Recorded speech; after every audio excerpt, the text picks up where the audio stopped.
want to introduce Adam L Barrett. He's one of our awesome JavaScript developers with extensive knowledge of React. All right, well, okay, talking about React hooks today.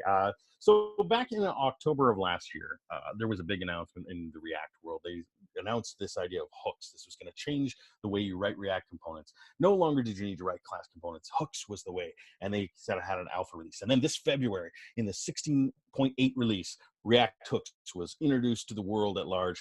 You can just download it now.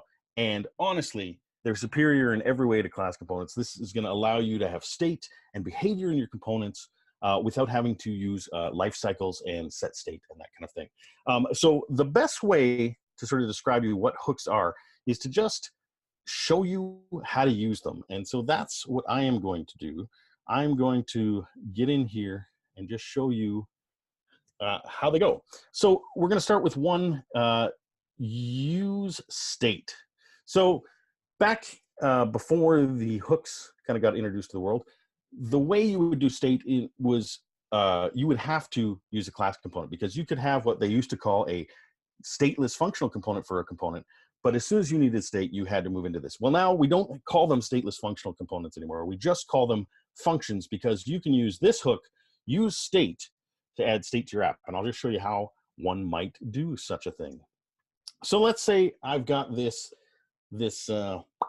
toggle here. Now this toggle is just a component, and it's got like an on prop, and when it's on, oh, see, yeah, it's on now, and then you take it on away, it's off like that. Now we're gonna use this toggle to show that we're gonna add state to this little app, this useless little demo app. The way you do that is you import use state, whoops, from React, and then you do something along this line. So you say, you call use state as a function. See, hooks are functions, but they're special functions that have to sort of follow special rules. But you call it, and what use state returns is use state returns an array. And this array is like a tuple kind of. It's just basically two values that are kind of together. And so in this case, we're going to do value, and the second element in the array here is going to be the setter value, basically the setter function that you can use in your callbacks or whatever to set the value. So I'm just going to call that set value for now. This destructuring, if this is unfamiliar to you, this is just ES6 destructuring. Hopefully you can look that up if you don't know what that is. But so now use state takes a default argument. And when I say default argument, I'll sort of explain why. So let's just set this like true. This is going to be our state is going to be a Boolean. It doesn't have to be a Boolean. It could be an object. It could be, you know, whatever values, but we're going to start with a Boolean here for our little toggle. So now when render is called, it's going to immediately get this default value. And so let's just slap that onto here. We're going to say on equals this little guy, value, oops, value. And you can see now, oh, hey, it's on by default. And now our little toggle component here has this on change prop that you can pass down into it. And we're just going to pass this. So now this on change is going to give us a Boolean value of whether it is on or off. So we're going to say, this is just going to call this is on. And we are going to call set value with whatever value the toggle has like called to us to say, hey, I've changed to this value. And now we've got state. So now it's on by default. We can click it and it goes off. And suddenly we have a stateful component in a function component. So that is use state. And then we could set this to false to have it, you know, start off false. And whenever it re-renders here, what happens is set state will change the value in state and re-render, and the re-render will immediately call this value. So this is how you persist values across renders. One of the ways. There's actually another way too, but so when you use hooks like this, there's a couple of rules that you have to follow. Now, one of the rules is you can only call hooks from React functions. You can't use this use state like in some other function out here or something like that. You can't use it in your whatever. It has to be called from the confines of inside a function. Sorry, inside a component. I keep saying function. Sorry, it has to be called from inside a component. And the other rule is it has to be called from sort of the top level of that component. You can't call it in an if, you know, a conditional. You can't say like if something, you know, use state. You can't call it in a loop. You only have to call it in the, you can't call it in nested functions really either. You can only call it from sort of this top level or in custom hooks, which also have to follow the same rules, this sort of top level thing. And the reason for that is the way it sort of assigns this hook, like the way we figure out this state is by the order of which it's called. So there's basically this long row of slots, and every time you say like, oh, I'm going to use this hook, use state, it sort of reserves this slot to hold this state value for each component. It's a little more complicated than that, but essentially if you follow the rules, you shouldn't run into any problems with that. So this was use state. Another thing that you might use hooks for is side effects. So in React, we sort of have this idea that your DOM is sort of a reflection of a component, which is a function of props, and then it spits out what the DOM should look like, and that's the virtual DOM descriptor. Use effect is for handling things that sort of are outside of that. So you might use effect for things like fetching data or subscribing to observables or WebSockets or something, or timers, or manually changing the DOM like you would in basically the lifecycle methods of class components. You would now probably use effect for almost all of these things. And this is a way to isolate the side effects. So to demonstrate this, I am going to, where's my use effect thing? Whoops. I'm going to show you this example. So we've got this little countdown component here. And now it's not working right now, but the idea is here, we want to make this countdown from 5 to 0. And we're going to need a set interval for that. That's what we decided to use. And now that sort of falls into the idea of a side effect. And so we're going to use effect to do that. So how you use effect? You import it from React again. You kind of go use effect. Now use effect takes 2 arguments. It takes a function that you're going to call, and this is sort of the effect. You're going to isolate your side effect inside this function. And then it also takes what I would call dependencies or input dependencies. Now what these are is this second argument is either undefined or an array. And if it's undefined, what's going to happen is this use effect is going to run every time it re-renders. Every time this component renders, use effect is going to be, this use effect is going to be called. Now, if we put an array in here, now we're saying, oh, only change if certain things change. So in this case, I'm just going to put running in this array.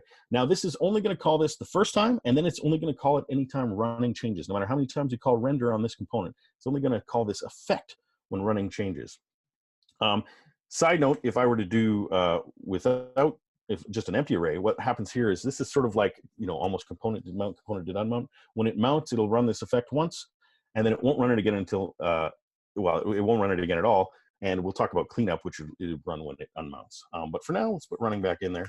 And so the way I would kind of implement something like this timer that I want to do is I do something like if running, and then I'll just use set interval, and we'll set it to, a function. And all we're going to do is we're going to set this count every time that interval runs.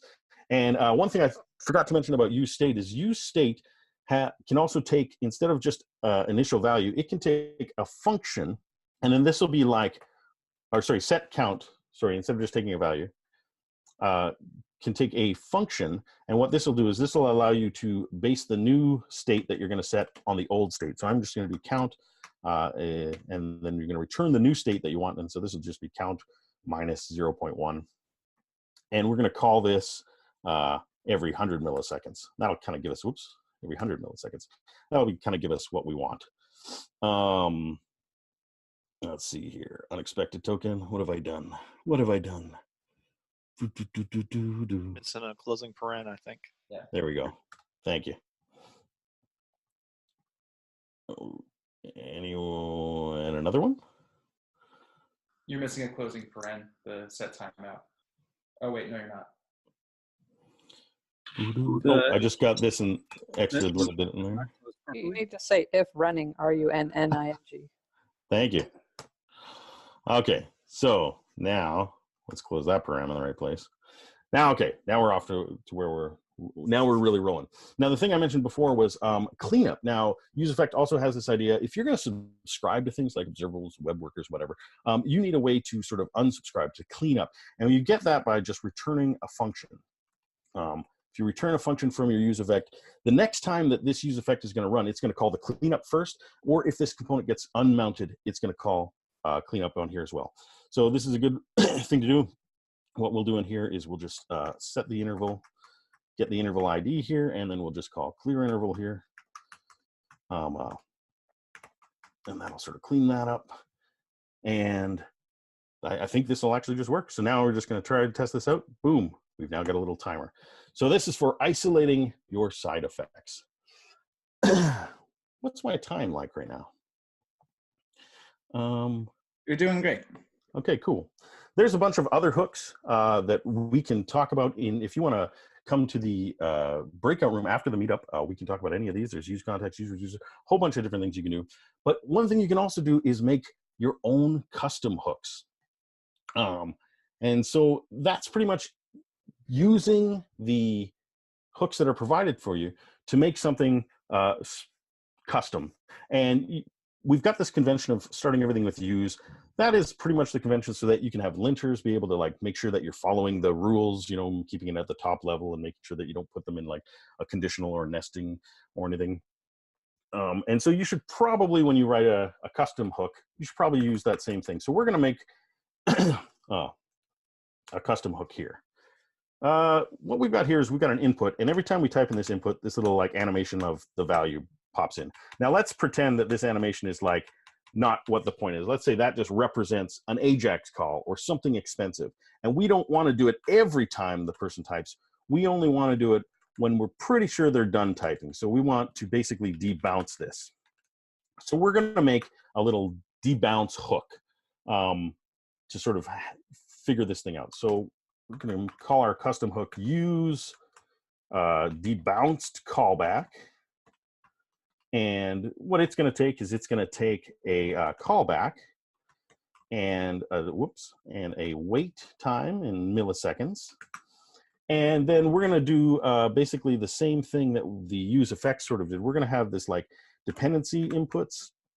We're going to allow this debounce callback to sort of regenerate itself based on other things changing. Now I don't want to do the work of implementing a debounce, so we're just going to get debounce from Lodash here. I've got that set up as a dependency already. And now we're going to use another hook, essentially, that React provides called use callback. And what this does is it allows you to give it a function or a created function. And now every time render is called, it's going to give you this exact same reference of that function back until these inputs change. And so in that, we're just going to, our second value here is going to be inputs. And we're going to create a function right here. And so what we're going to do is we're going to debounce whatever callback the people passed in, and we're going to pass the wait to debounce there. All right. And I think that's pretty much, this is now our custom use debounce callback. And so how do we use this? Well, we do this. So we want, in here, we're going to use this debounced callback. And we're going to use our little custom hook that we've created here. And we're going to pass it a function that's going to get a value. And it's basically going to take that value and it's going to call setState value or set value on like that. We're going to give it a wait. Let's give it a whole second so that it's really obvious. And now our dependency is, well, we don't even really need one. We just need to say like, do this once. This is the only time this is going to change. But we could say, change based on if set value changed or something like that. But we're just going to use this old syntax to say, do this when it mounts and don't change after that. And then we're going to use this. We're just going to replace this set value down here with a debounce set value. So now this should only be called once every 1,000 milliseconds. And let's see if it worked. So I'm going to type L Barrett, and then the AJAX call would happen. Or I could, get rid of everything.